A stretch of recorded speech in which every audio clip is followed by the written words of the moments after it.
Hello, have you ever wondered why your dryer takes longer and longer to dry your clothes?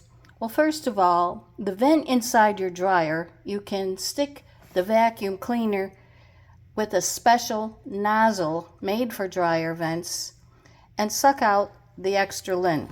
This goes on the outside of the vent, outside meaning outside with the grass and the air, and this is loaded with lint. It was totally blocked, and I knocked a few pieces of lint through because this is the kind of vent we have. So you have to check your vent, I would say every month or two, depending on how much you dry clothes. But this needs to be free of all the lint, because if it isn't, it's going to back up into the dryer, and it's going to take a longer time to dry your clothes and possibly cause a fire. So check your vents, people. Save electricity. You shouldn't have to dry your clothes for over an hour. Thank you for watching.